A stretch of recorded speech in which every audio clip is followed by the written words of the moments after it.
Good morning, my name is Reggie Segovia, and today I will be talking about the Antarctic minke whales. My question is, to what extent has Japanese whaling impacted the population of the Antarctic minke whales? Throughout my research, I postulated this claim that Japanese whaling has had a negative impact on the Antarctic minke whale population. Some background information before we get into this includes, what are the Antarctic minke whales? The Antarctic minke whales are a subspecies of the minke whale that reside in the southern hemisphere of the world. They're baleen whales, which means that they eat krill. Japanese whaling is a cultural and sustainable practice that has been around since the Jomon period of Japanese culture, which involved the hunting of whales for economical gain. Whaling was inhibited by the International Whaling Commission, but the Japanese government continued to partake mostly in research whaling. Recently, the Japanese government actually departed from the International Whaling Commission, which has caused some growing concerns. My first claim is that Japanese whaling has caused a decreasing population pattern in the last 20 years.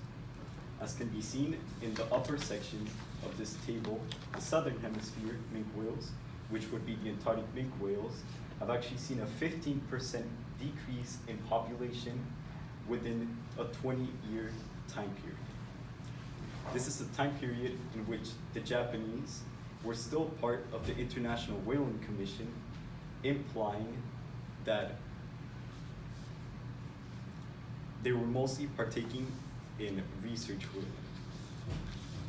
Some complications that come from this study, as explained in the International Whaling Commission study, state that there is too little research available to produce an appropriate quantity for the amount of minke whales that are currently present on Earth. So they use a 95% confidence interval to give the estimate. Likewise, my second claim talks about the impact Japanese whaling has had on the endangerment status of the Antarctic minke whale. As explained by Eric S. Fish, Japanese pelagic research whaling has been a part since they were still in the International Whaling Commission. This has led to complications as the areas in which they participated in this actually violated international laws such as CITES, which is the Convention of International Trade in Endangered Species, which has caused problems both within the population and has led to concerns when it comes to how they are endangered.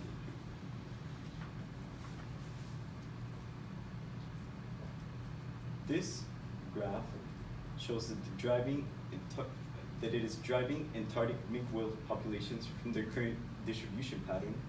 This would be my third claim. As you can see here at the bottom, which is the southern hemisphere of where the Antarctic minke whales would reside by the NOAA fisheries, it can be seen that they span almost the complete southern hemisphere.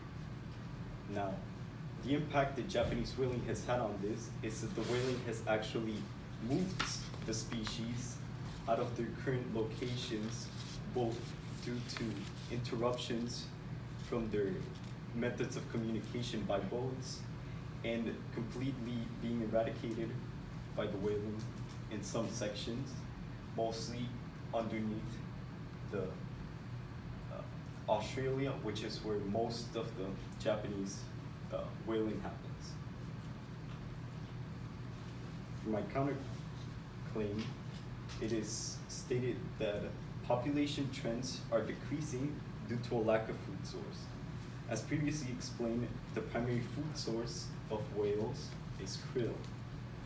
Krill is currently being overfished and is being impacted by the warming of waters in the southern regions of the Antarctic.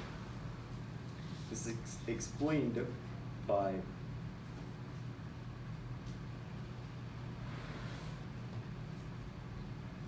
Claire Brown in her article on the impact that climate change is having on seafood, which included an excerpt on how it is impacting the krill and the negative impact it is having. This creates less opportunities for the whales to be able to eat. Although this information is accurate, the importance of this issue is one that is continuously being addressed, and it's an issue that is currently affecting whales to a larger extent, which would be the whaling of the Japanese, and it should take current priority over this issue. Some solutions that I introduced in my research included the introduction of alternatives to whaling. This would include introducing locals to other options for economical gain that do not require whaling of species that are currently endangered, and also enforcing restrictions on the quantity of whales that can be taken at a time to prevent overfishing of the whales in certain regions. Also passing more regulations as to the areas in which they are allowed to partake in whaling, such as the areas that were previously mentioned by Eric S. Fish, and spreading awareness about the lack of economical benefits and the environmental impact to help address misconceptions.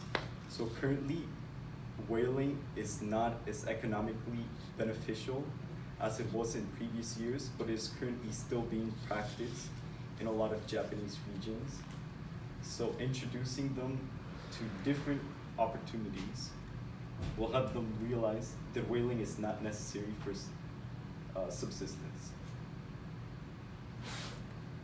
What are your questions?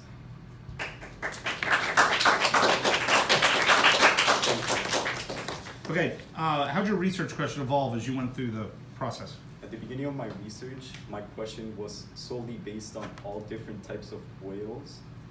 So it turns out that the Japanese, in fact, do target different ranges of whales, mostly baleen whales, somewhere in the area of Japan, or likewise, like the Antarctic minke whale further south.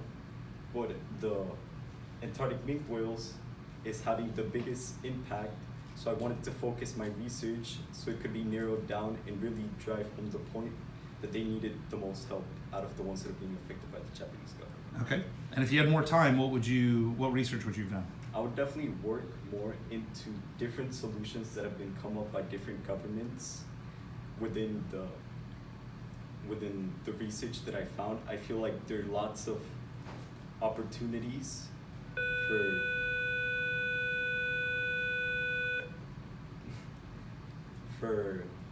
improvements, mostly in the restrictions that I feel like needed to be addressed. You're done. Breathe.